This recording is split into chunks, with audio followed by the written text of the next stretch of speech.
சுதந்திர தின super offer. அனைத்து வீட்டு உபயோகப் பொருட்களும் மாபெரும் தள்ளுபடி விலையில் வாங்கிடுங்கள். எதிர்க்கட்சியில் இருக்கிற அனைவரும் எழுப்பிய கேள்விக்கு அரசின் சார்பாக உரிய விளக்கங்கள் இல்லை. எனவே அதை கண்டித்து நாங்கள் வெளிநடப்பு செய்கிறோம்.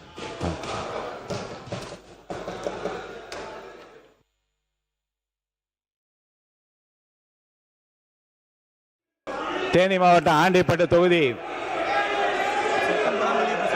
கொஞ்சம் சத்தம் போடாது போங்க. இல்லை போகலாம், கொஞ்சம் அமைதியாக போங்க. அனுப்பிக்கிறேன் போட்டோம் கொஞ்சம் அமைதி.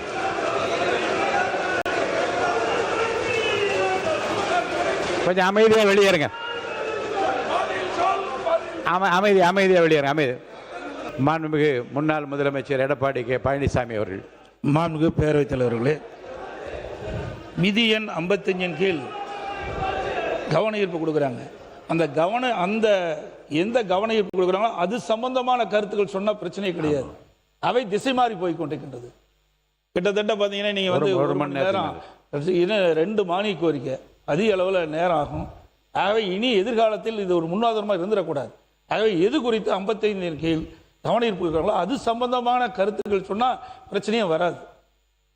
அது கவனத்தில் கொள்ளப்படும். மாண்புமிகு உறுப்பினர்கள், தேனி மாவட்டம் ஆண்டிப்பட்டி தொகுதி தும்மக்குண்டு மேகமலை பகுதியில் விவசாயம் செய்யும் விவசாயிகள் குறித்து சட்டமன்ற விதி 55 கீழ் எதிர்க்கட்சித் தலைவர் மாண்புமிகு திரு உதயநிதி ஸ்டாலின், மாண்பு உறுப்பினர்கள் திரு ஓ பன்னீர்செல்வம், மாண்பு உறுப்பினர் திரு ஆ மகராஜன், மாண்பு உறுப்பினர் திரு எடப்பாடி கே பழனிசாமி முன்னாள் முதலமைச்சர், மாண்புமிகு திரு அகில் எஸ் கிருஷ்ணமூர்த்தி, மாண்பு உறுப்பினர் திரு OS மணியன், மாண்பு உறுப்பினர் இரா ராஜேந்திரன், மாண்பு உறுப்பினர் திரு செல்லசாமி, மாண்பு உறுப்பினர் திருமதி லதா, மாண்பு உறுப்பினர் முனைவர் ஆ கணேஷ்குமார், மாண்பு உறுப்பினர் PLA ஜெகநாத் மிஸ்ரா, மாண்பு உறுப்பினர் திரு டி ராமச்சந்திரன், மாண்பு உறுப்பினர் திரு கே மாரிமுத்து ஆகியோர் முன்னறிவிப்பு கொடுத்துள்ளார்கள்.